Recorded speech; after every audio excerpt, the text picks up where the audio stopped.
Congresswoman Ros-Lehtinen is, I think, unusual in at least two respects that I'm familiar with. She has a safe seat, but not because of money. If you take a look at her Twitter feed, it's insane. I mean, she is appearing with her constituents about every 10 seconds. So they may not like her, they may like her, but they know her. Yes? So she understands politics. The other thing is she has taken an interest when she has not needed to in what I like to commonly call the end of the world. This is the stuff I'm trying to prevent. You'll hear about some legislation she's pushing. You should know she has another quality which is very unusual in Washington. She's persistent. This is the third time I think the legislation has been up. We're going to keep that. So she gets a P for persistence. And finally, perhaps the most important thing of all, she's okay with being a private citizen, which is the highest calling. She's retiring. It's literally, but not figuratively. And I think you'll see that in just a moment. Congresswoman, you have Thank you so much. Wow. Very good. Thank you. It is such an honor to be here with you. Thank you. Thank you. Well, good morning. I don't know how this is figured, but I'm always so short. Was it open? No. You're please. This is for normal-sized people. I'm just a little height challenge.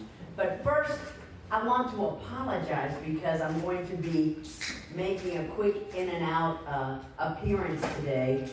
But this is such an important issue to me that I wanted to make sure that I at least had the opportunity to say a few words before I have to go.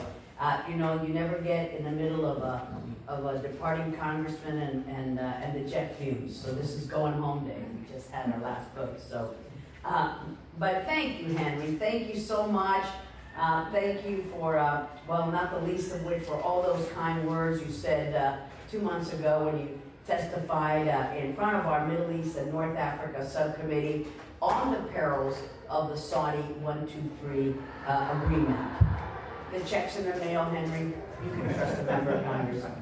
But I also want to thank you, Henry, for your tenacity, for your commitment to ensuring that the United States really tightens the screws when it comes to non-proliferation. Why would we not? Yours is not a pretty or glamorous job, although you're pretty and glamorous too. But your job isn't. But I know it's tough to get the members' attention on an issue, especially when they have to really get into the weeds and understand what you are trying to do. So even though it really is as simple as this, does Congress want to cede all oversight and authority over the executive branch on issues critical to our national security interests, such as nuclear cooperation agreement? So it may be a lofty topic, but it really boils down to that. And if the answer is no, and I hope it is, and I suspect that most members would say that, as we are a co-equal branch of government, then I think that they would really need to listen to what we are saying and get on board with our initiative. I also want to thank our panelists today, Leonard Weiss, who played an instrumental role in the crafting of the Nuclear Nonproliferation Act, Mark Holt, one of our indispensable experts at the Congressional Research Services, that's the research arm for Congress, and the keepers of the knowledge and expertise that help members on so many policy issues. And of course, Tom Karako from CSIS and Greg Weiner, both of whom can provide us with the kind of informed insights that all of us need to hear in order for us to help form our opinions and policy positions. I regret I won't be able to hear this lively discussion, but I know that you are all in good hands. So thank you to our panelists and thank you to Henry. I did want to say just a few words about the role of Congress, the non-proliferation threat, and the need for real and thorough oversight with respect to nuclear cooperation agreements. I've been around Congress a while, as Henry told you, and as Chairman Emeritus of the Foreign Affairs Committee, I have been involved in one or two of these 123 agreements. I've introduced resolutions of disapproval when I felt that the administration was doing the American people and our national security a disservice by entering into nuclear agreements with questionable customers, like Russia in 2011. What really irked me about that is the deal never even got a vote in Congress. The Obama administration submitted the agreement and then simply had to wait out the 90-day period before it automatically went into effect. And even if it did come to a vote, we would have had to vote to reject it with a veto-proof majority. Wow. Because the underlying legislation, the Atomic Energy Act, or the AEA, stacks the deck in favor of the administration, whatever the administration is. What kind of a system is this over such a serious issue? Now, free trade agreements, they're subject to robust congressional oversight, vigorous debate, and then receive an up or down vote.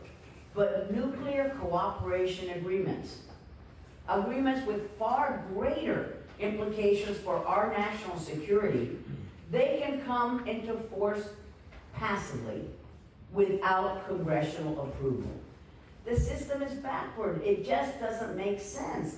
And I was deeply involved with the UAE 123 agreement, and I was an ardent proponent of insisting that the UAE forego any enrichment or reprocessing capabilities if they wanted to enter into an accord with the United States. And sure enough, we got that commitment in what we all know now as the gold standard. But that was in 2009, and the Obama administration, instead of using that as the gold standard, used it as a one-off, special case. In other words, we regressed. And now we're hearing, sadly, that the Trump administration is not too overly concerned with Saudi Arabia's desire to maintain the capability to enrich and reprocess. This objective, as you will hear, I'm sure, doesn't make any sense on so many levels. It doesn't pass the smell test, let alone meet any standard of reason. Common sense dictates that there is no need for the Saudis to have enrichment and reprocessing capabilities, but for the desire to develop a nuclear weapon to aim at Tehran. This is a dangerous game. And that is why the bill that I introduced alongside Brad Sherman, a bill we've been pushing for several Congresses now, is so vital. That's what Henry was talking about, perseverance, tenacity. We're going to keep at it. It's so simple. What it does is so common sense, rooted in reality. It reestablishes congressional oversight over 123 agreements. It says to the administration, if you want to enter into a 123 agreement with any other nation, then go ahead and do so. But we urge you to seek the gold standard. But if you don't, then we will not allow you to simply get your agreement through passive indifference from Congress. Of course, shame on Congress for what we're doing, but at least we'll force our members to have a role. And you will have to present the case as to why, for this particular nation, to have this capability to enrich and reprocess, why that is necessary, and why it is not a threat to our national security. Anything short of the gold standard, then we will have robust debate and we will have an up or down vote to approve your agreement. It makes a lot of sense. There's nothing more, this is nothing more than a common sense fix to an outdated policy. The AEA needs to be reformed so that these far-reaching and potentially dangerous agreements get the thorough vetting that is necessary and that the American public should require. And I know that you will get much more information from our listening to the great panelists. So with that, I'm going to leave you with the experts, but I encourage you, if you agree with me, that common sense is a little lacking in Congress right now, that you will help us spread the message far and wide and talk to everyone that you can see, your bosses, your members, and tell them that this is an issue of critical importance, and sign on to the bill that Brad Sherman and I have, H.R. 5357, the Nuclear Cooperation Reform Act. I'm a former Florida certified teacher, so I like to give homework assignments. And that is your tarea. That's a word for means homework assignment. Muchas gracias. Thank you so much. Henry, it's all yours. Thank you very much.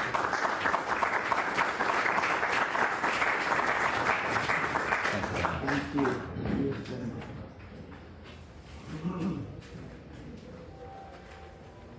It's rare that we're on time. It's absurd that we're ahead of schedule. I like it. I think we're going to go with that. Let's do this up here. Okay. I'll make some opening remarks and then we'll go to the panel. I think one of the reasons this room's a little bit fuller than even I hoped is because of the decision on Iran. And, you know, certainly it increases the prospect of Saudi Arabia being a wild card, a nuclear wild card. Now, if you have any doubts about this, you should go to your Google, where all knowledge flows, and look up the foreign minister of Saudi Arabia, and he said, well, if they get one, we're going to get one as quickly as possible, which suggests that they might even resort to using civilian infrastructure if they had to, and that raises a question. I mean, they're clearly saying, we will leave the NPT, which is kind of interesting. I don't remember ever a time when the U.S. negotiated with a country that promised to leave the NPT. We have cooperation. So this is a little different.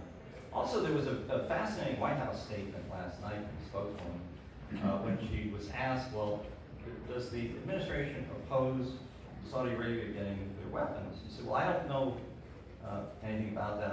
I don't believe we have a position or policy on that. But we are opposed to Iran getting weapons. Now, I suppose to the extent that one is connected to the other, that's okay.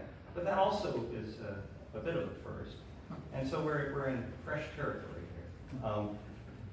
Now, I don't really know what the draft agreement is with Saudi Arabia. It was actually finished, I'm told, and handed over before the meeting with the Crown Prince and the President, which we saw on television.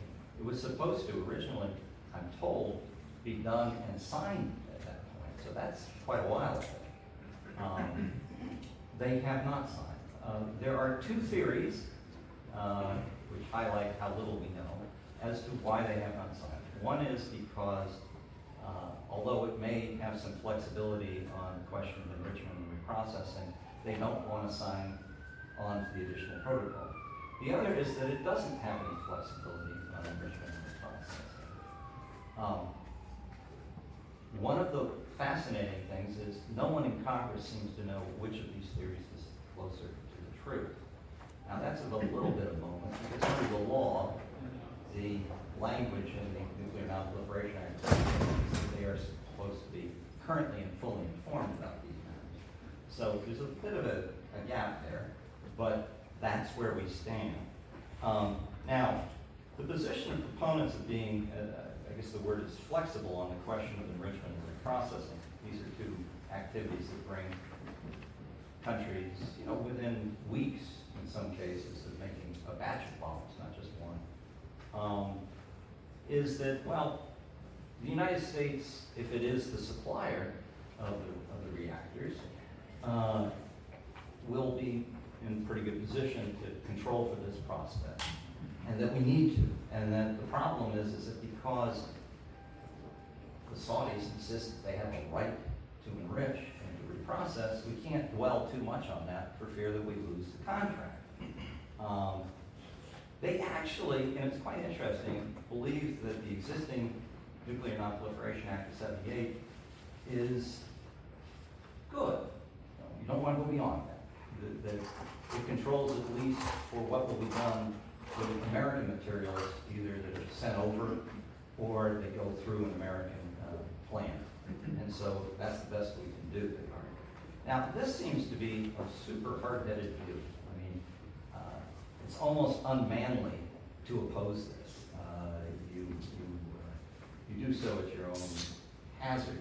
Until one considers a fact which is very rarely discussed.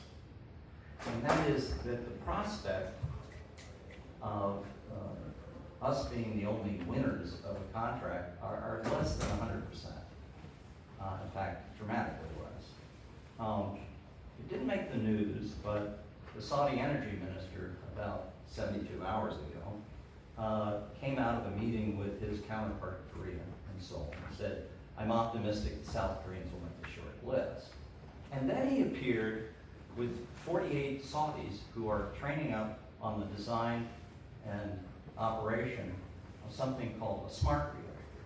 Now, I don't know what the IQ of a smart reactor is, but I do know what the power output is. It's 100 megawatts electrical, which is 1/14 of what the other reactor they're selling have sold to the UAE. Now that reactor requires maybe a few tens of people to operate. It does not cost billions, it costs hundreds of millions. It may be what they buy. But why is that of any importance? It's because these reactors may not necessarily require key U.S. controlled nuclear parts. And to the extent that that may be the case, it could be the instance that they could sell these reactors and do so without an American 123. In fact, it wouldn't even matter if there was an American 123. And here's where something very interesting has sort of revealed itself. If you go to the website that is up for my organization, it was npolicy.org, I believe that's it, yeah. We just put up a series of documents, one of which I managed to crack loose from the South Korean government. And then when I revealed this to a friend of mine, Sharon Swissonian, she said, "Oh, well, I have a bunch of other ones." So I put those up too. They are nuclear cooperative agreements that South Korea has with Saudi Arabia, Egypt, Turkey, Jordan, and the UAE. And all of them have a provision that says you can't reprocess, okay? But when it comes to enrichment, you can enrich. You only need our consent when you go over 20% enrichment. Now, if you can enrich 20%, it's almost 90 or more percent of the effort necessary to get the weapons ready. In fact, that was the figure that was so disturbing to us that in the case of Iran, we said, no, you've got to get rid of your 20% enriched product. The sprint line between that and weapons grade is so small.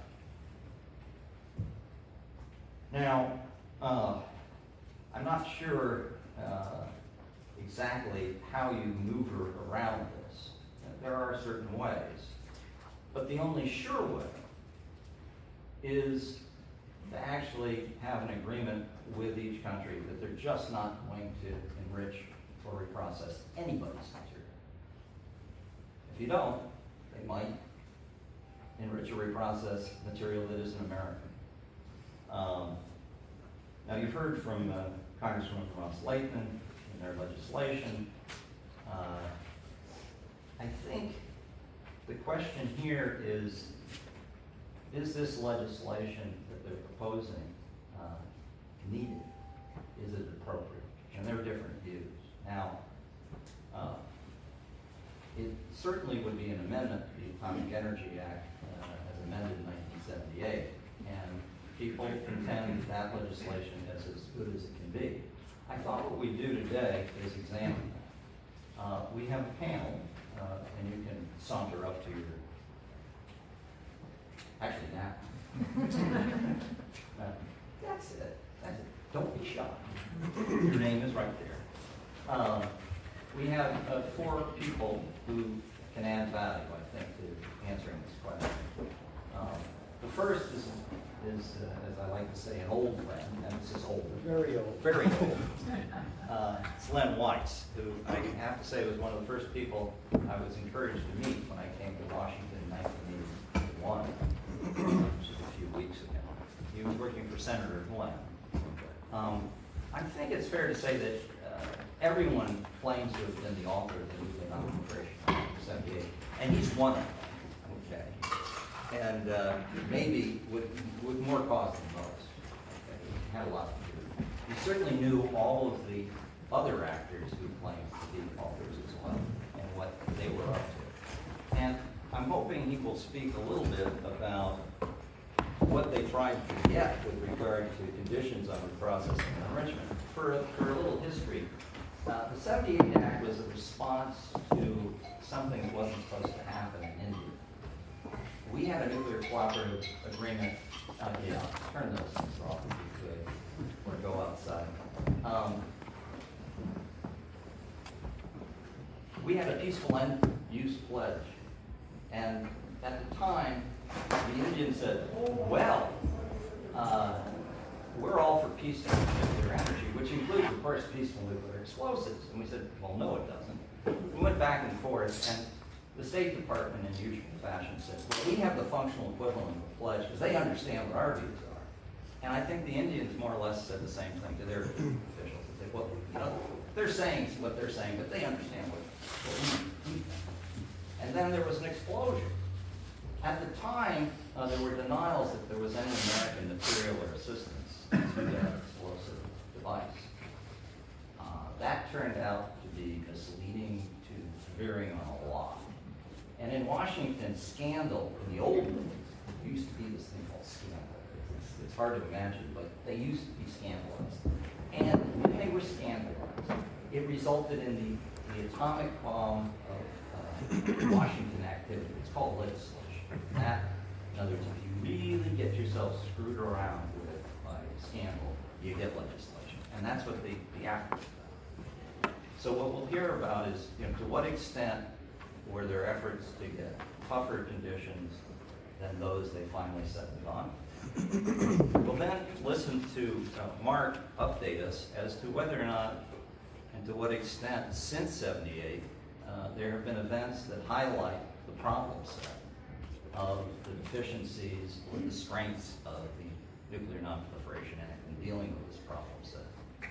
And then, because I studied constitutional law for 4 straight years in graduate school, I thought we would do something a bit schoolish. We have 2 people, I think politically slightly, one center right, one center left, but they're both experts, one with a prejudice, I suspect, a little bit towards the legislative branch and the other a little bit towards the executive branch. So I thought, hey, balance.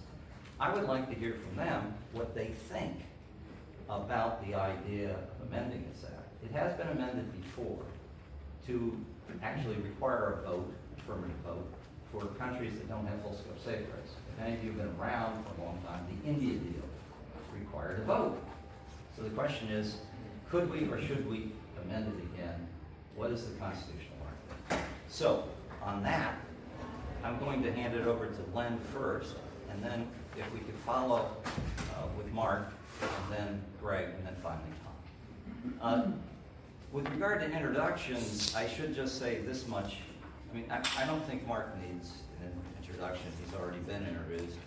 The 2 others actually are experts about, someone complains, well, you know, I'm not sure about these people. What do they know about nonproliferation? Maybe not a lot, but they know a lot about executive privilege treaties, political understandings, in legislation in Congress. That's what. Okay. So if you needed explanation, Len, over to you. Thank you, Henry. Can you all hear me? Okay, with respect to, I'll just let me say something about the Congresswoman's remarks before I get into what I was really going to say. You should know that somewhere around 1979, which was the time of the Iranian Revolution, the U.S. government, under the Carter administration, was very close to signing an agreement for cooperation with Iran. And the only thing that stopped it from happening was that some information had come into to our intelligence agencies, which said that the Iranians were actually working on designs of nuclear weapons. So they thought better about sending up an agreement under those conditions. The point of this is, well, we thought Iran was a good country from a non-proliferation point of view at that point, and we were willing to sign a nuclear agreement with them. We're facing the same thing now with Saudi Arabia, and I think one ought to take account of what the history of the U.S.-Iranian agreement was at that time, and use that as a template for determining what you should do about the Saudi Arabian agreement. Is that on? I don't know. Try that. Can you hear me now? Oh, yes. I can hear me now. Forget everything I said. Well, I'm going to do the impossible, which is in 5 to 7 minutes, try to give you the entire early history of the Nuclear Nonproliferation Act of 1978. You have to remember what the nuclear situation, or the proliferation situation was like in the early 70s before the act actually came into being. Mostly because of the Atoms for Peace program, the United States was the world's #1 proliferator. We had sent nuclear reactors to about 60 countries around the world with nuclear fuel to match. And a number of those countries actually had nuclear weapon ambitions. We're talking about India, Pakistan, Iran, Iraq, and Israel. And we were not the only ones engaged in that business. The Soviets, of course, gave assistance to China and to North Korea for their programs. The French actually were responsible pretty much for the Israeli nuclear weapons. The Germans provided Brazil with an enrichment capability, and also South Africa. And the French, in addition to their work with the Israelis, were also ready to send a reprocessing plant to Pakistan, which got stopped mostly because of the United States pressure, although they managed to send the most important components of a reprocessing plant to the Pakistanis before that deal was stopped. So we had serious problems. And then the Canadians, of course, had provided a research reactor to India without safeguards. That reactor had U.S.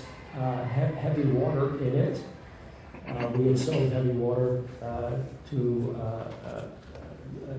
India under a contract that supposedly required it up to be used only for peaceful purposes, but the Indians used the Canadian reactor and the U.S. heavy water to produce plutonium in the research reactor that they got. And that plutonium was used in the nuclear explosion that India produced in 1974. And when that explosion occurred, it galvanized a lot of people in a lot of different places, including here on Capitol Hill, to try to do something about proliferation. So that's when I got involved in the business, along with a lot of other people, and we decided we needed to have some kind of legislation. Now, the first thing we thought of, because we're Americans, we thought about sanctions. It seems to be a favorite for Americans. So we passed the Symington Amendment that required cutoffs of U.S. Economic and military assistance if a country either imported or exported a an enrichment plant without safeguards. Then we passed the Glenn Amendment, which I had something to do with, which did pretty much the same sort of thing as the Symington Amendment, except for reprocessing, except in that case, it didn't matter whether you sent the plant with or without safeguards, you would be cut off from U.S. economic and military assistance. The problem, of course, was that the assistance was always done at that point, under the Foreign Assistance Act of 1961, and not every country, therefore, would have been subject to that, would have been affected by those cutoffs. And so the legislation wasn't as effective as it could have been. And we knew we had to do a lot more than that. So we asked ourselves 3 questions. The first was, what criteria should we attach to new agreements for nuclear cooperation in order to prevent another India situation from taking place? The second question was, what incentives could we give to countries that had nuclear programs but required the importation of nuclear fuel so that they would be willing to give up the notion of building their own enrichment and reprocessing plants? And the third question was, for countries that didn't have nuclear programs but needed energy assistance, what should the U.S. policy be on energy assistance to such countries? And we basically tried to answer those 3 questions in the Nuclear Nonproliferation Act of 1978. On the first question, what should the criteria be, we wrote a number of criteria into the law as amendments to Section 123 of the Atomic Energy Act of 1954. And you can look at those up if you don't know them already. The 3 most prominent criteria were, first, a recipient country of U.S. trade in the nuclear area had to agree to full-scope safeguards. That is, they had to agree to international safeguards on all their nuclear materials wherever they were located in the country.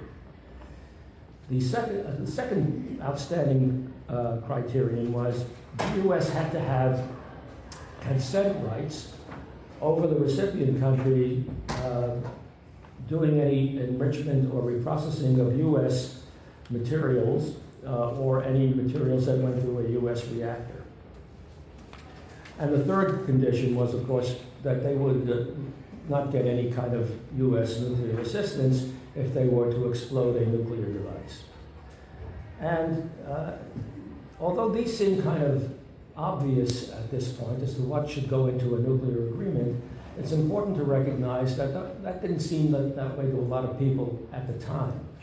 There was a lot of opposition to the notion of having full-scope safeguards. The Europeans in particular were opposed to it. We had an agreement with the Euratom countries, European Atomic Energy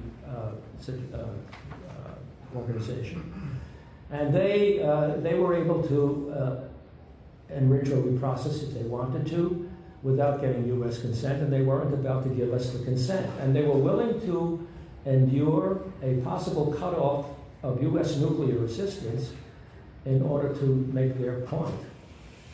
And the U.S., of course, caved. We, in the NNPA, we allowed for the president to issue annually a waiver of the consent rights. And we did that annually up until the agreement with the Europeans expired. And then when a new agreement was written during the Reagan administration, the U.S. position was, okay, we'll give you programmatic consent on enrichment and reprocessing built into the agreement for cooperation, so you don't have to actually ask for consent. And we did the same thing with other countries at that point. We did it for Norway, for Sweden, and for Japan. So the question of consent rights, had become moot as a result of that. I have to say, it would have been, those of us who were working on the bill, on the law, on the Non-Proliferation Act, would have liked to have simply banned any enrichment or reprocessing of materials coming from the United States under an agreement for cooperation. But the administration was opposed to that. the nuclear industry was opposed to it, and our nuclear allies were opposed to it, and it became a sort of a goal that was too far away for us to be able to get it done in the laws, so we didn't get it done. And I have to say that I think it's a good idea to pass this House of Representatives H.R. 5357 in order to put those conditions into the Atomic Energy Act. Now, to show that where our hearts actually lay with respect to enrichment and reprocessing and agreements, one of the things we did in the NNPA was to condition the ability of countries to obtain nuclear fuel exports through a new international organization that we proposed in the Act, an International Nuclear Fuel Authority, so that they would have to obtain nuclear fuel supplies through this new international organization, which was the embodiment of the Eisenhower, the old Eisenhower proposal for a fuel stockpile. And in order to be able to take advantage of the services of this new international organization, they would have to agree not to build any new enrichment or reprocessing plants. So the question of not building new enrichment or reprocessing plants is built into the NNPA in a certain way, but only through the existence of this new international organization that is proposed in the Act, but which never got implemented. And as far as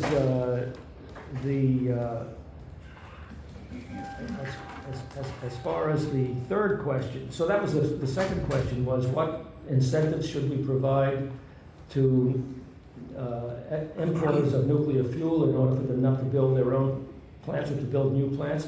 It was to have their nuclear fuel supplies guaranteed through a reliable supply mechanism via this new international organization, which we called an International Nuclear Fuel Authority. But in order to get these guarantees, they would have to agree not to build new enrichment or reprocessing plants.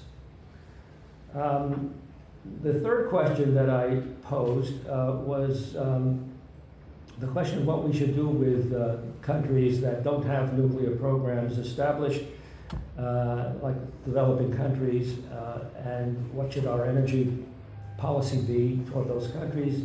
And in the NNPA, we said, via Title V of the Act, that the United States should engage in an energy assistance program with developing countries, but only to the extent of assisting them in the areas of renewables and conservation, and not in the areas of either fossil fuel development or nuclear development. Our position was that the first principle of a non-proliferation law ought to be, don't put nuclear technology in a place where it already does not exist.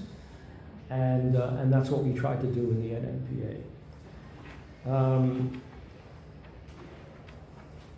So the bottom line is that we, those of us who wrote the law, were very aware of how important it was to stop the building of new enrichment and reprocessing plants, and unfortunately we couldn't put it in the law, but those who are trying to do it now are doing the right thing, and I'll stop here.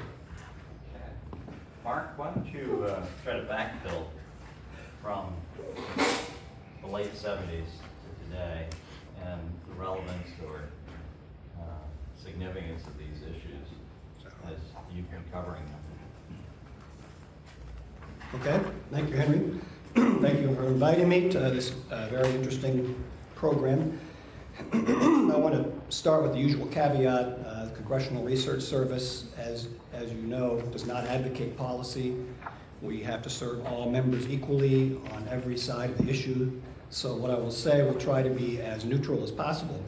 But I'll try to hit some of the highlights of congressional interest in the issue of enrichment and reprocessing regarding peaceful nuclear cooperation agreements up to the present day, as much as I can do in a very short time. So it's going to be very, very high level, and hopefully if there are questions, we can deal with them.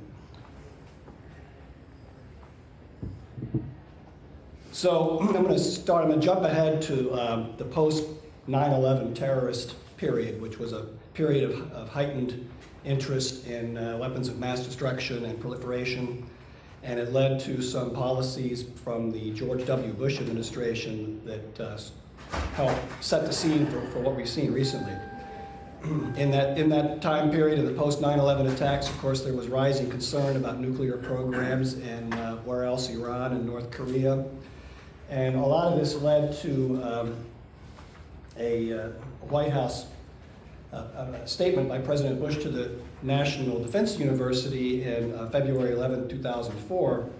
And the area that we're interested in regarding enrichment and reprocessing was where the administration and President Bush specifically referred to the Nonproliferation Treaty loophole, using that exact word, which they saw as really a flaw in the treaty and a flaw in our non-proliferation regimes, in which enrichment and reprocessing for weapons, they believed, can be conducted, quote, under the cover of civilian nuclear programs.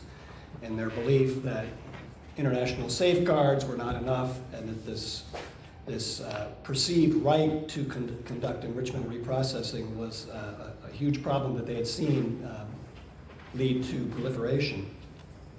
So the Bush administration, in this same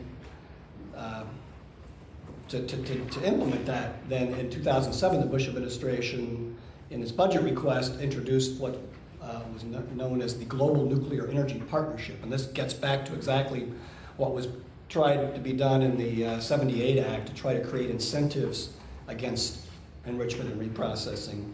So the GNEP program generated great congressional interest over the years, since it did, of course, involve a lot of appropriations.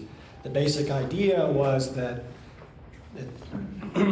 countries, the United States would lead a group of countries, anybody interested in nuclear power and involved in nuclear power, to create a system in which nuclear fuel would be supplied to recipient nations in return for their agreeing to forego enrichment and reprocessing. So this had a lot of implications for the United States, one of which was the implication that the United States was, of course, going to be a supplier nation and actually take back spent fuel and potentially put it in a U.S. repository. That was proved to be a very controversial idea. The program eventually was criticized for when it started to try to move ahead into implementation and actually build reprocessing facilities in the United States, which of course is expensive and controversial. Eventually was put aside, but the program still exists under IFNEC, the International Framework for Nuclear Energy Cooperation, and is still, it's not as explicit about the supplier and recipient nations. It's more, sold as countries getting together to try to do proliferation-resistant nuclear programs. Another element of the 2004 statement was that the Nuclear Suppliers Group should refuse to sell enrichment and reprocessing equipment to countries without full-scale plants already in operation. That led to some changes, additional criteria in the Nuclear Suppliers Group, but not an outright ban. The Bush administration then took this philosophy and moved forward with various memorandums of understanding with some countries to try to get them to forego enrichment and reprocessing. One of these was the United Arab Emirates, UAE, around 2007, 2008, I'm not sure it's the exact date. But this led into the Nuclear Cooperation Agreement, the 123 Agreement, with the UAE that the Bush administration signed in January 2009, immediately before leaving office. And this relied on the Memorandum of Understanding to handle the enrichment and reprocessing issue, but they did not submit it to Congress, left that to the Obama administration, because there were obviously a lot of congressional concerns, mostly at the time dealing with UAE history, dealing with Iran and other issues UAE was very controversial at the time. They had just had the Dubai Ports World controversy where the company in UAE had a contract to take over the operation of U.S. ports, which Congress had an extreme negative reaction to. So in that context, UAE actually was somewhat amenable to going farther because they realized that their political standing was not great. So under the Obama administration, they did change the agreement to include explicit and legally binding commitments not to enrich or reprocess within their territory, which became famously known as the gold standard, which as far as we know has only been officially used in one time, but it really caught on. And when looking back at it, it's obvious that they were trying to sell this as like, look, this agreement has this gold standard, it's really tremendous. Because if you look back at the statements of the reaction to Congress, it was pretty negative. What we see now is this very high watermark for nonproliferation, actually, because it was the UAE, everybody focused on Iran and how can we do business with UAE, and the so-called gold standard did not really make a big impact at the time. But nevertheless, that did lead to a lot of interest in Congress, and in fact, it was eventually perceived as an important achievement that, in fact, perhaps should apply more broadly. But the administration subsequently indicated that the gold standard, so-called, which they didn't call it anymore, was actually really meant just for the Middle East mostly. And then eventually, as more and more 123 agreements began to be,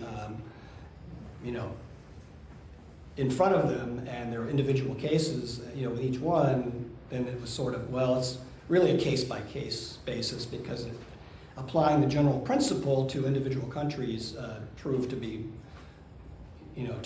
to involve many, many conflicting goals. So it's case-by-case, somewhat controversial in Congress, leading to what we've just talked about from the Congresswoman Ros-Lehtinen and other members who introduced H.R. 1280 in the 112th Congress shortly after this time to do what she talked about, to change the approval process for 123 agreements to require a positive approval by Congress for any agreement that did not include an agreement such as the so-called gold standard to forego enrichment and reprocessing.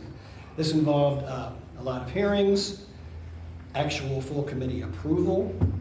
March 17, 2011, the language was adopted in a substitute amendment 34-0, and it was reported by voice vote at that time, showing there was quite a bit of support in the committee at that time for that. And that bill has been reintroduced, as was mentioned, in subsequent Congresses. The issue has come up in a lot of 123 agreements that have been considered. It's almost always now brought up. Should there be a gold standard? Should there not be a gold standard? Especially like Vietnam, Norway. Now we have the Saudi Arabia agreement, which we had the hearings that we talked about, which the gold standard issue was very prominent, and that brings us to this very day. Did I make it? Yeah. Now, someone in the back nibbled at my ear, so I'll share what he said. Hello. 2 countries. Of course, we can't say it's a country. Taiwan. So it's UAE and Taiwan. But maybe technically, since some people don't want to consider Taiwan a country, you can get away with it. And Vietnam has sort of like the first UAE agreement, a side letter.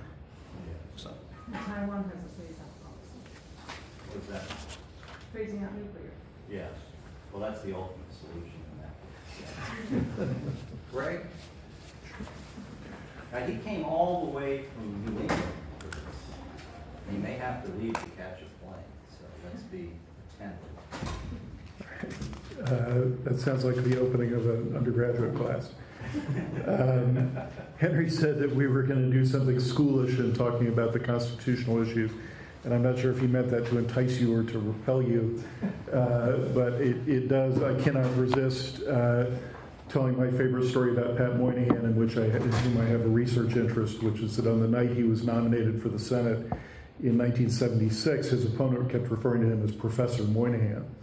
And he was asked what he thought about that, and he said, "Aha, the mudslinging has begun."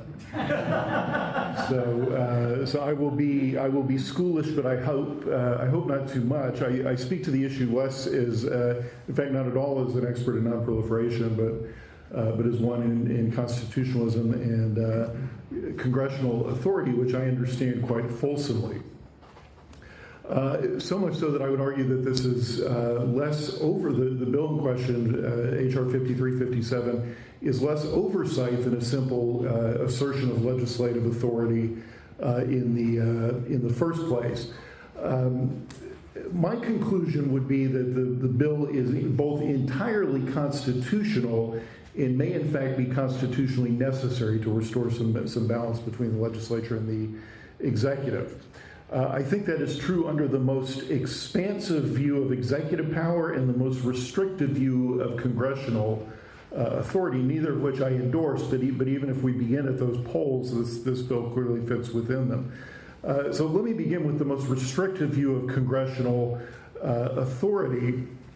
The 1954 Act that is being amended, was amended in 1978 and is being amended now, finds as a finding section, Section 2, and Section 2C finds the following: the processing and utilization of source, byproduct, and special nuclear material affect interstate and foreign commerce and must be regulated in the national interest. So I think the Commerce Clause is actually the strongest source of authority for dealing with this issue, although I don't think that its national security implications detract from congressional authority at all. Since Gibbons v. Ogden in 1824, constitutional doctrine has held that activities with a substantial effect on interstate commerce are regulable under Congress's Article 1 authority, and the Supreme Court has generally been deferential to reasonable congressional findings, such as the one that Section 2C makes.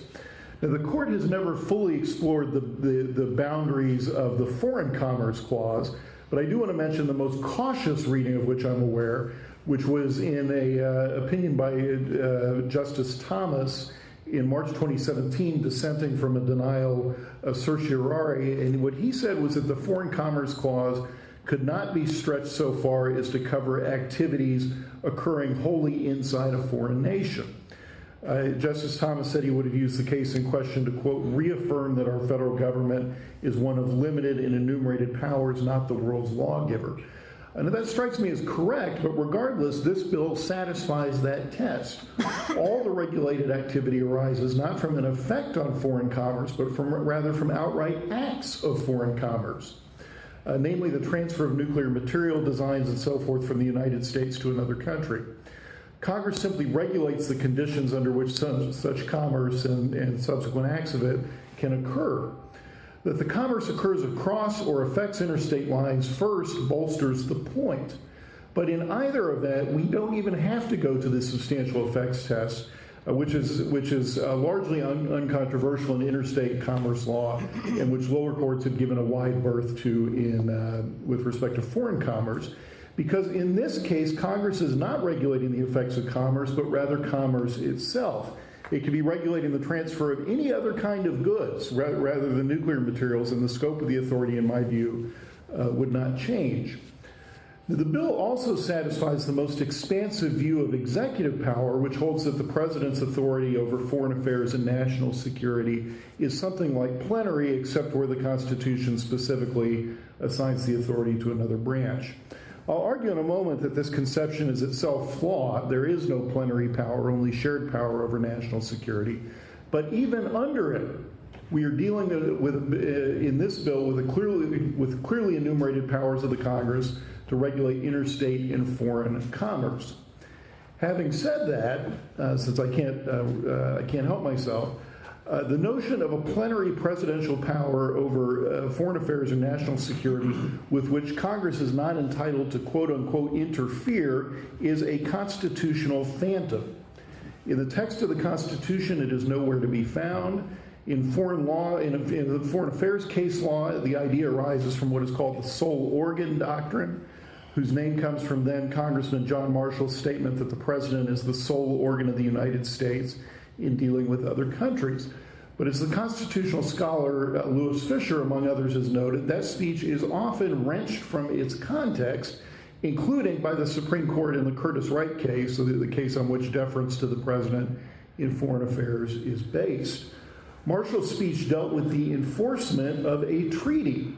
So on Marshall's account, the president is the sole organ of the country, not in all external affairs, but rather in executing the will of the Congress in foreign matters. James Madison's view of executive authority was even more restricted.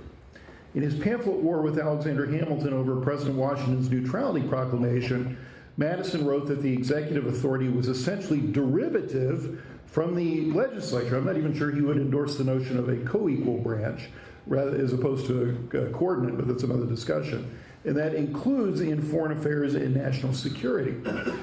He explains the following, quote, if we consult for a moment the nature and operation of the two powers to declare war and make treaties, it will be impossible not to see that they can never fall within a proper definition of executive powers. The natural province of the executive magistrate is to execute laws as that of the legislature is to make laws. All his acts, therefore, properly executive must presuppose the existence of the laws to be executed. Now, Madison, and I apologize for being schoolish, I don't really apologize, but I thought I would say so, who in Federalist 48 feared the legislature as a, quote, impetuous vortex that would suck up all the other branches' authority and undermine the separation of powers, also wrote in Federalist 51 that the legislature would be moved to assert itself by members' protective views of their own power. Federalist 66 similarly tells us to count on members', quote, pride, if not their virtue, for legislative assertion. Suffice it to say, as the journalist George Will has put it, the legislative vortex has been in the general habit of spinning its own powers off, not sucking others in. This is nowhere clearer than in national security and foreign affairs. We don't need to attempt to decipher Congress's motives for doing so now, but we should note, and I think perhaps most importantly here, that H.R. 5357 is a sign of constitutional health. The legislative branch reasserting itself against an executive that has been swelling for decades. In this, even amid differing opinions on this policy or that, the Congress ought to be encouraged when it seeks to reclaim legislative authority. Indeed, I would go so far as to say that members who do not want a given authority that the Constitution clearly assigns to them should be asked the Madisonian question, which is why they want to serve, if not to exercise power. In any event, we deal here not with national security or foreign affairs, where I would argue Congress also has ample room to act, but rather with commerce, in which its authority is clear as day. I would go farther. If anything, the 54 and 78 acts are constitutionally questionable, not because they usurp presidential prerogatives, but rather because they abandon congressional ones. The review procedures under which, rather than Congress utilizing the right of initiative and presenting a bill to the president acts and Congress seeks his or her permission after the fact to exercise the authority it possessed and delegated in the first place. That upends traditional notions of presentment. They reverse the sequence of authority, which is in fact the whole point of presentment. H.R. 5357 puts the sequence where constitutionally it ought to be. To conclude, it is certainly constitutionally permissible for Congress to reclaim some of this authority and to prescribe the terms under which it is willing to delegate the rest. It may, in fact, be constitutionally necessary for Congress to do so. Thank you. Okay, Tom? Okay. Well, thank you, Henry. Let me just say real quick, kudos for scheduling this week when the forms and mechanisms by which we have international agreements to deal with things that glow in the dark is so in the news. That's the issue. Obviously, not really with this particular bill and the reprocessing issues, but of course it's about the JCPOA. And before I get into anything else, let me just say the big and obvious thing of why we care about this, since I don't think it has been stated, is that if Iran ends up getting a nuclear weapon, then it's going to be in Saudi's interest to do that too. And Saudi Arabia has said so very explicitly that if and when Iran acquires a nuclear weapon, they will follow suit as soon as possible. Now, I'm not going to take a position on the relative desirability of the gold standard as opposed to a normal 123 agreement with a country like Saudi Arabia. There's some fine arguments for a categorical commitment to nonproliferation, but there's also some good security and alliance arguments for a standard 123 agreement, or at least making sure that some kind of agreement is executed. The complexity of the Saudi relationship and the expectation of asking more of the Saudis than we ask of Iran makes some of that difficult. And again, just to state the obvious question, with the getting rid of the JCPOA this week, I think that creates a lot of uncertainty. And until we know what the U.S. policy is with respect to Iran broadly, it's going to make some of this a little bit difficult. Instead, I'm going to talk about competing institutional claims and I would say an especially congressional phenomenon about constitutional talk or constitutional arguments about the mechanisms for concluding these agreements. In particular, try to disabuse some of that. To give you my bottom line up front, I would just urge that this is a policy issue about whether to amend or not amend the 1978 law. Asking whether Congress has ample authority to do so is the wrong question. So I completely agree with Greg about that. Probably disagree on the unconstitutionality or the possible unconstitutionality of them. But I think that folks on both sides of this debate, and that means congressional staff, would do a big favor to themselves and to the dignity of argument by focusing on the merits and not muddy the waters with allegations of constitutional impropriety. On the one hand, Congress has authority to do such things under its Foreign Commerce Clause, but on the other hand, and you heard this from Representative Ros-Lehtinen, in her words, she saw it as a national security issue. Regardless, Congress can and does pass legislation like this. It's always available to the executive branch to push back. That's the way it's supposed to work. The Constitution itself is an invitation to struggle for the privilege of directing American foreign policy.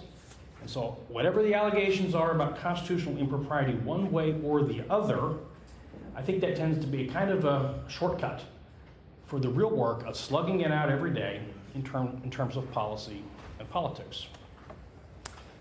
But that doesn't mean it's not fun. And heated accusations of executive agreement overreach are usually better understood as a kind of a proxy for whatever the policy issue is. Greg, you mentioned the Pacificus Helvetius debates from the 1790s. Wow, I'm impressed. And that, of course, was also a surrounding and had enormous consequence, but it was also about the very real question of what exactly we were going to do with respect to neutrality in the war with France. But my bottom line is bringing constitutional cudgels to a policy fight can sometimes cloud the issue too much.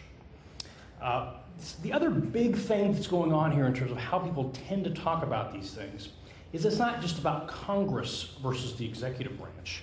But of course, and that's a big one in this particular case, but the other big one that frequently comes up, and we heard it a lot this week, is the executive branch versus the Senate and its treaty-making capacity.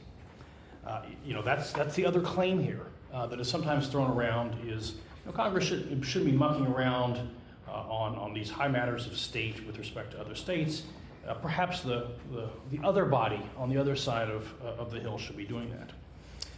You heard that this week with some tut-tutting and clucking that the JCPOA would have perhaps been not so easy to cancel if it had been a treaty, which is possibly true, but I think a little misleading. Had it, for instance, been a congressional executive agreement, more bipartisanship might have attached, and that alone might have saved it. But presidents can also withdraw from those. And President Trump, as we've heard in the past few months, has talked about getting rid of NAFTA, and President Bush withdrew from the ABM treaty. Presidents have that authority. And so it's not the form of the agreement alone that contributes to that. It's a lot of other things as well. But these kind of allegations recur all the time. Like signing statements and executive orders, which are their domestic cousins, non-treaty executive agreements have long been favorite whipping boys in terms of this policy discussion. So, although they're sometimes said to be constitutionally suspect, they in fact represent a critical instrument in our constitutional framework. They've been used since 1792, and the vast majority of international agreements that relate to diplomacy are either congressional or sole executive agreements. There's also a couple other categories.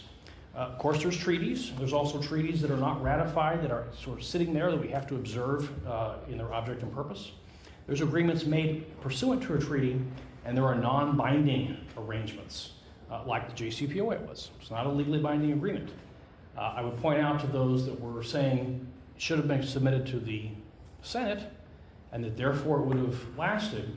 Never in the history of the U.S. Senate has the Senate ever given its advice and consent to an instrument that is not binding or intended to be binding to law of nations or international law. Why? Because the resolution of ratification is all about giving advice and consent to ratification, which is a thing that says we're agreeing to be bound by this legally, not as a political thing. So just within this category of relating to, let's just say, arms control, sole executive agreements like the Rush-Bagot Treaty of 1817, regulating the strategic weapons of the day, Navy warships, statutory agreements like 123 agreements, the India Accord, and also, by the way, SALT I.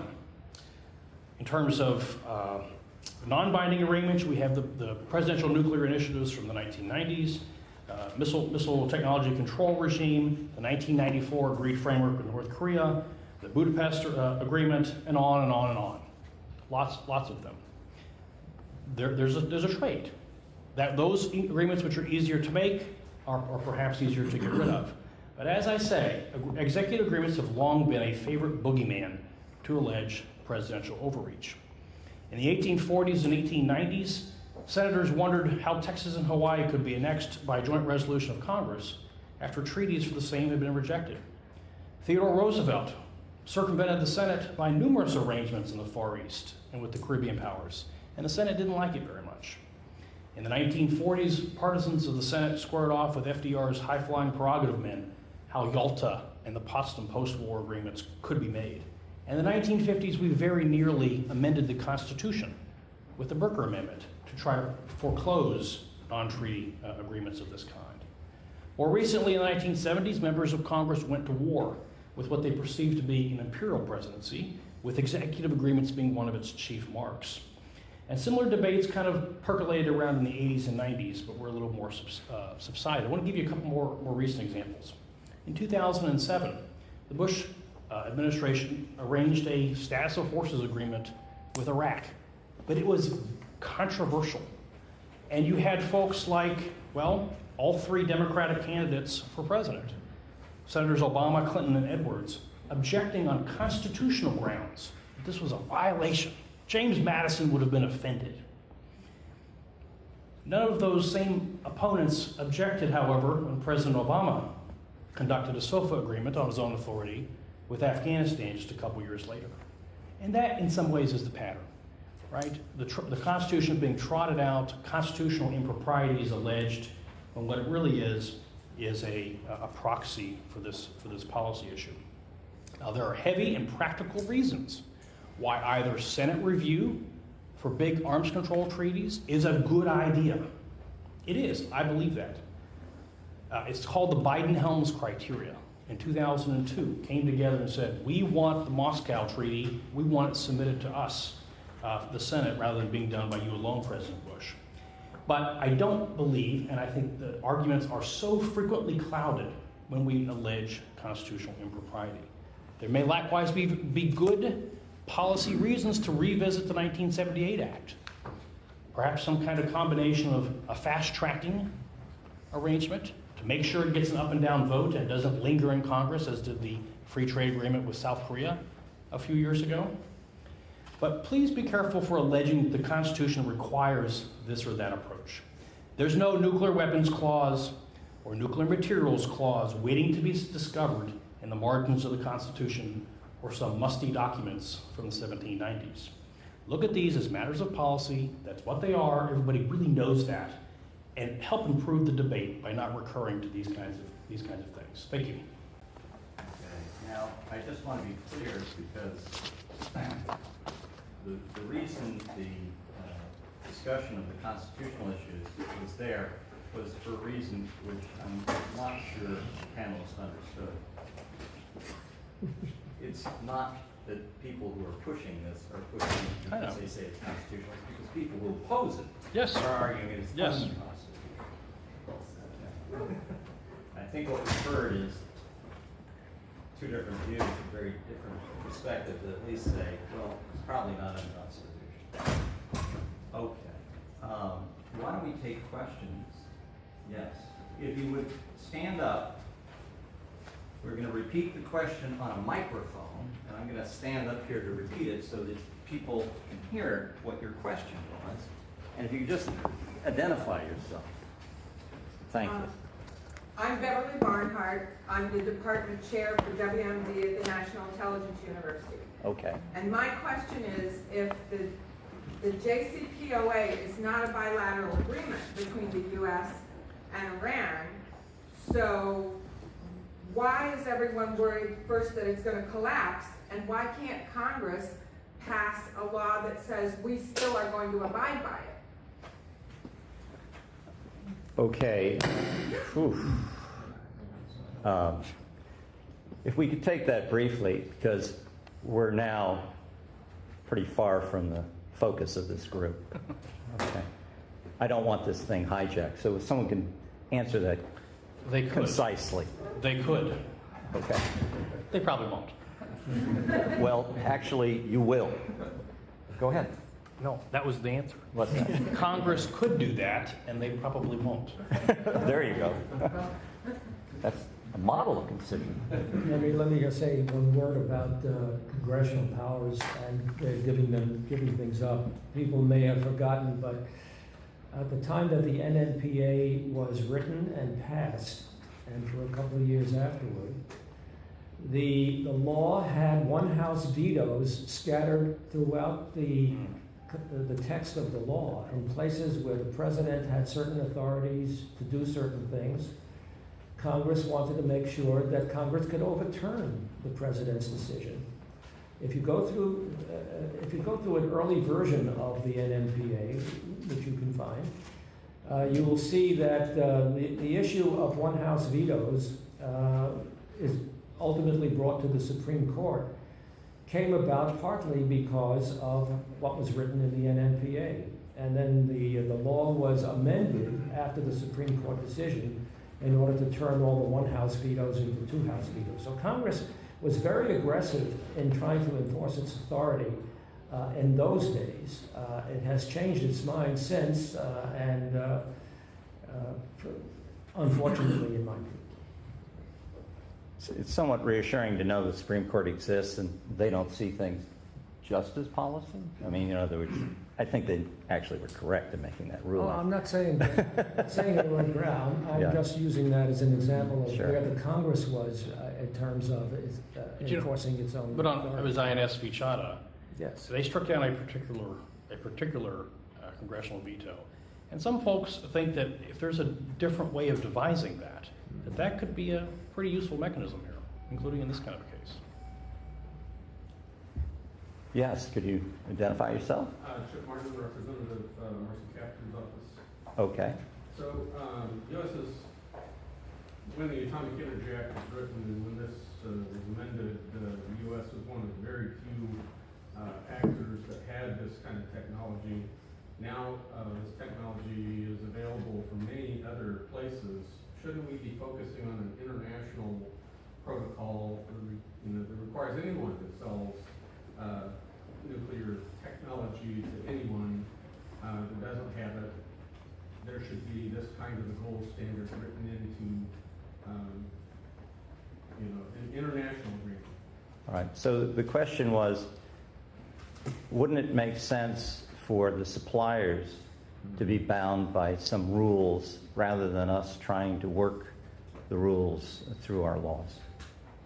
Was that roughly it? I mean, maybe, it may not be an either or, but wouldn't you want to do both at least? No, I think that does make a lot of sense, but there's a little bit of history about this too, because you remember that the nuclear suppliers came into existence in 1974. The law, the NNPA was enacted in 1978, and it took 14 years before the suppliers agreed to adopt full-scope safeguards as a recommended criterion for nuclear agreements from the suppliers. So I don't have a lot of confidence that the suppliers are prepared to be way out front of this. That said, there was a remark by Sandy Spector at a gathering, I think at Gabby, where he pointed out that the number of suppliers in the world for uranium feed for making nuclear fuel were really very, very few. Uranco, Russia, and then, almost like drops off. It might be possible to get them to agree to some conditions for what is subsequently done with their material. There aren't many, was his point. So you raise an interesting point. And, not everything has to be done by treaty. Sometimes you can just talk to people and say, what do you think? So there may be some room for that, he argued at least. Yes, Mr. Countryman.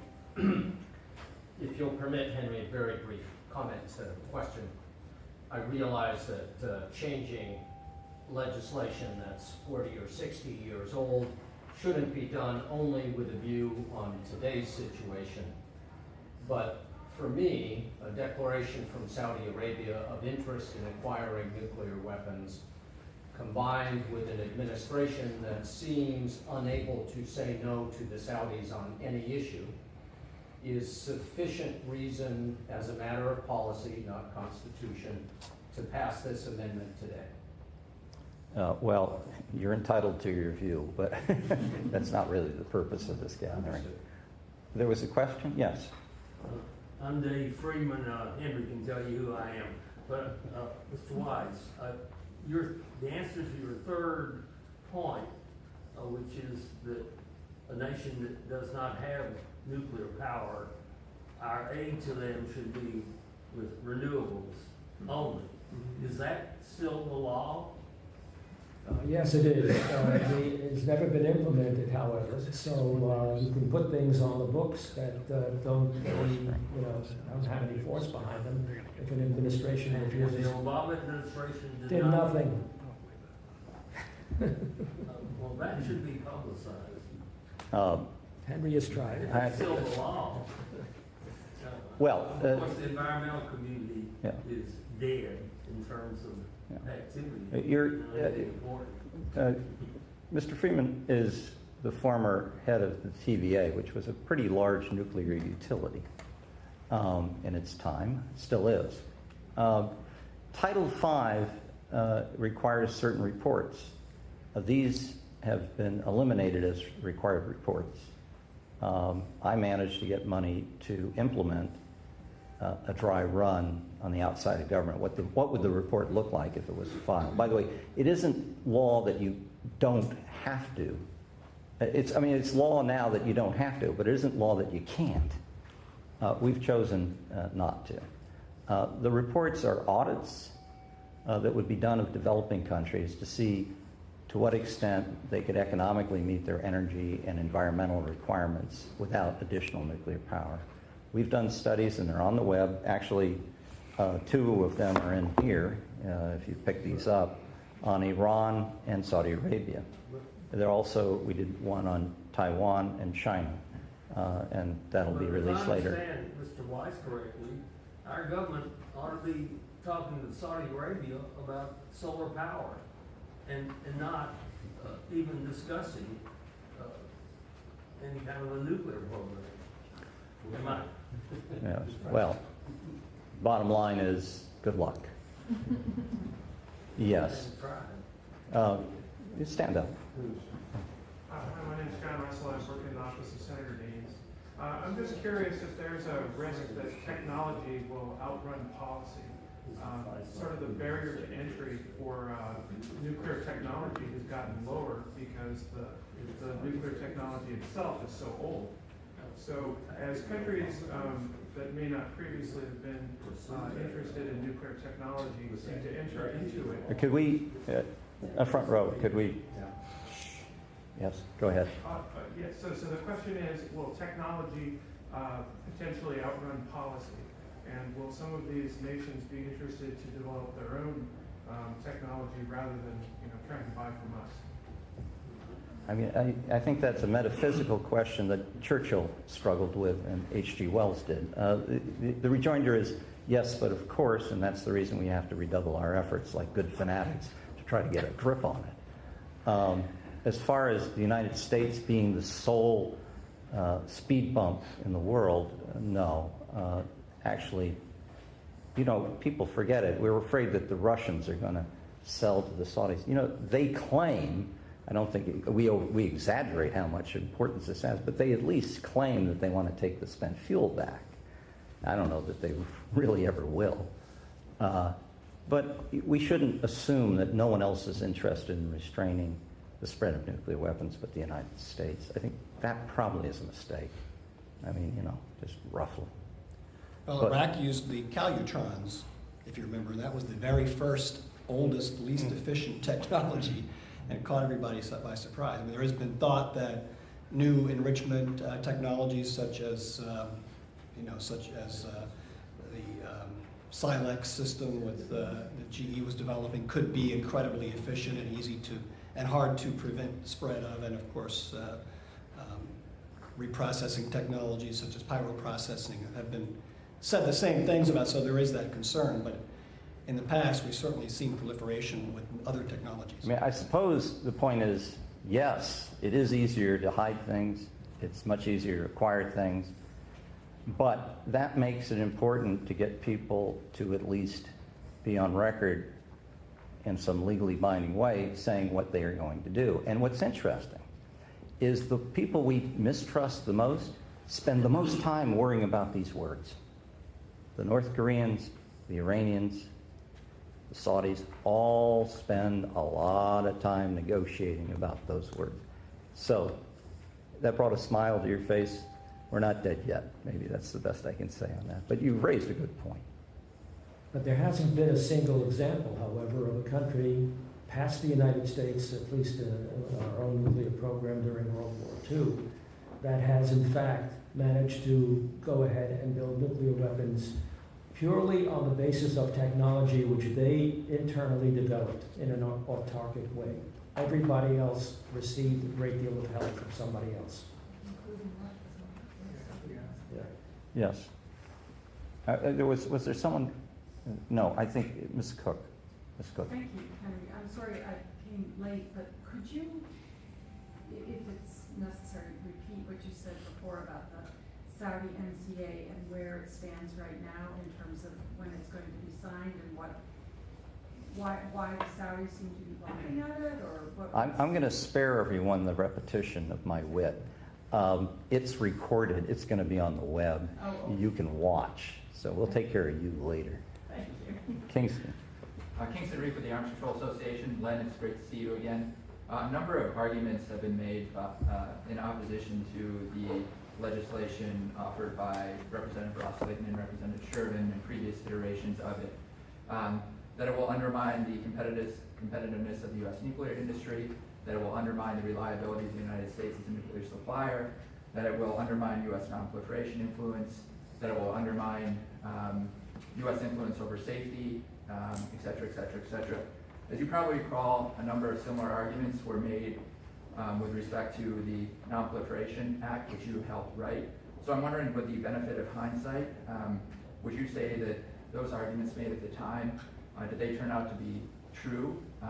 Was that the impact of the Nonproliferation Act? And do you think that the arguments that are being leveled that I just described against the current version of the legislation hold water? Thanks.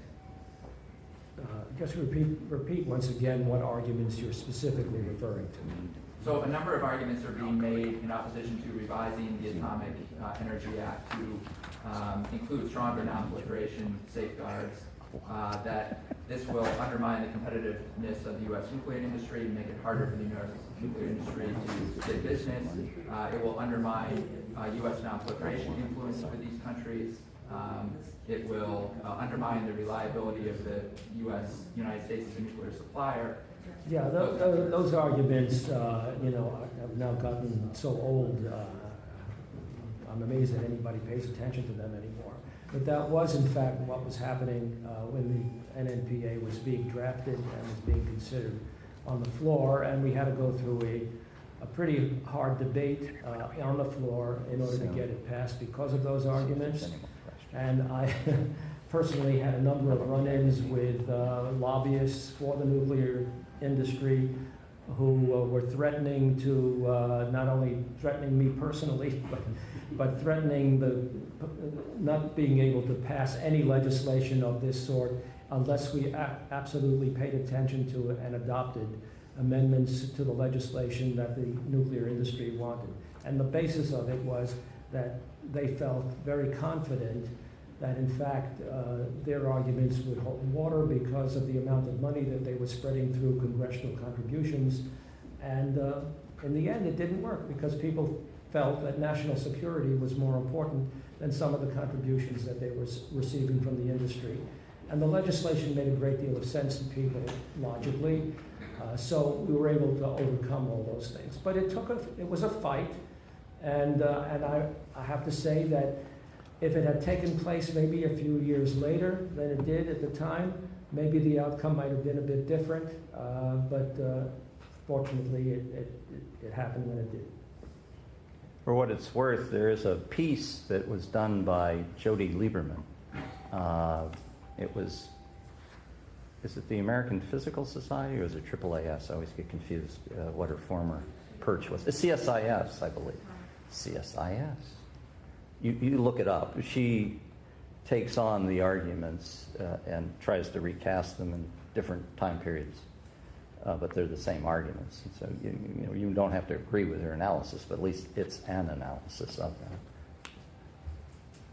Okay, you are last. Oh, thank you. Paul Sutherland from Santa Barbara. I was wondering if it's not too off topic to get any insights from you and the panel on nuclear proliferation and the situation in the Korean Peninsula. We thought it's been discussed Saudi Arabia's response to recent events, but I'm wondering if there's any insights that you might have. Actually, I'm glad you asked. Spent $500,000 traveling to East Asia for 5 years, talking to people.